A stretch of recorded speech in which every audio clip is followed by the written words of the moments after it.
Saudi king Salman दुनिया में कहीं भी सफ़र करते हैं तो उनके 800 नौकर भी उनके साथ ही सफ़र करते हैं। उन 800 नौकरों में से तो सिर्फ 150 उनके प्राइवेट शेफ हैं। सऊदी किंग जब सफ़र करते हैं तो ऐसा लगता है कि जैसे उनकी पूरी आर्मी ही उनके साथ सफ़र कर रही हो। आज हम अपनी वीडियो में सऊदी किंग सलमान की लाइफस्टाइल और उनके ट्रैवलिंग के बारे में बात करेंगे।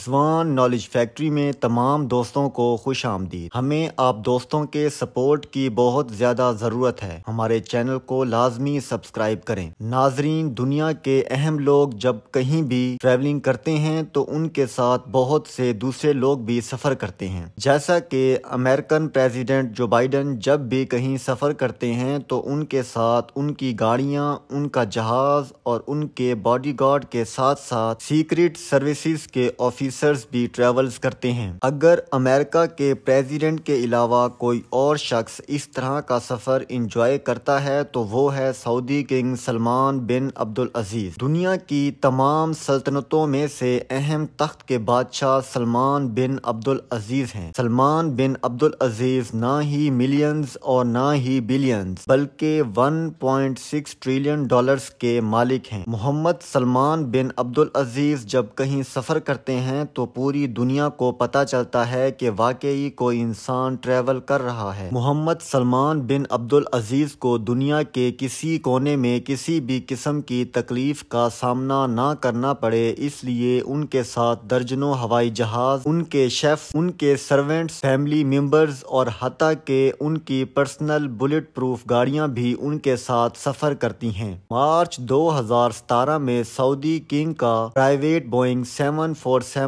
इंडोनेशिया में 9 रोजा शाहाना टूर के लिए लैंड हुआ तो ये सऊदी किंग का इंडोनेशिया का पहला दौरा था। ये दौरा पूरी दुनिया की न्यूज की हेडलाइंस बना हुआ था। सऊदी किंग के 2 बोइंग 747 के अलावा एक बोइंग 757-200, बोइंग 777-300 और बोइंग 7878 के अलावा एक एयरबस 34-200 भी मौजूद है जो कि सिर्फ सऊदी किंग सलमान के लिए है। इनके बेटे प्रिंस मोहम्मद बिन सलमान, जिनको दुनिया MBS के नाम से भी जानती है, उनके पास भी अपने बोइंग त्यारे मौजूद हैं जिनमें वो पूरी दुनिया के टूर करते हैं। बोइंग 747 एक ऐसा त्यारा है जिसमें तकरीबन 800 अफराद सफ़र कर सकते हैं, लेकिन ये त्यारा सिर्फ सऊदी किंग सलमान के लिए तैयार किया गया है जिसमें वो अपने प्राइवेट सर्वेंट्स के साथ सफ़र करते हैं। ये हवाई जहाज किसी भी महल से कम नहीं है क्योंकि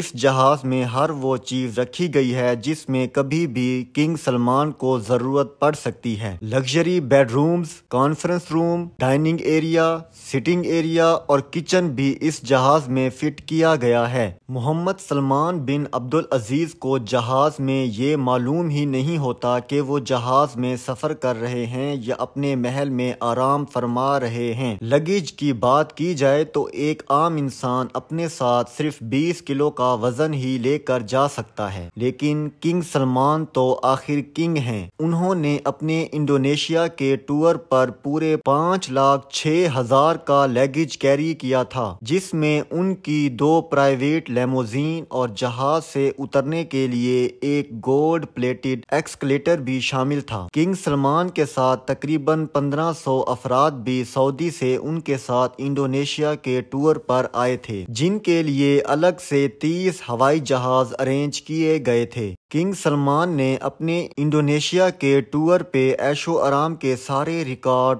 तोड़ डाले थे। सऊदी किंग के शाहाना टूर की ये पहली दास्तान नहीं थी। उनके जापान के सिर्फ 4 दिन के टूर के लिए 2 गोल्डन एक्सकलेटर, 10 एयरक्राफ्ट्स और तकरीबन 100 के करीब लेमोजीन किंग के साथ जापान गई थी। जापान में रहाइश के लिए किंग सलमान और उनकी पूरी टीम के लिए टोक्यो के सबसे बेहतरीन होटल्स में 1200 स्वीट्स बुक कराए गए थे और चंद 5 स्टार होटल्स को पूरा خالی کروا دیا گیا تھا کہ ان میں صرف شاہی خاندان کے افراد کو رکھا جائے گا۔ کنگ کے فرانس کے ٹور پر بھی تقریباً 300 کاریں پروٹوکول کے لیے ہائر کی گئی تھیں۔ روس کے صدر پیوٹن، جو کہ دنیا کے محفوظ ترین انسان سمجھے جاتے ہیں، جب کنگ سلمان رشیا ان سے ملنے گئے تو وہ اپنے ساتھ ہی کھانا اور شاہی شیفز بھی لے کر گئے تھے۔ جب کنگ سلمان کی رائل ٹیم ماسکو کے شہر آئی تو شہر کے مشہور ہوٹلز کو خالی کرایا گیا۔ جن لوگوں کی پہلے سے بکنگز کی گئی تھیں ان کو بھی کینسل کر دیا گیا تھا۔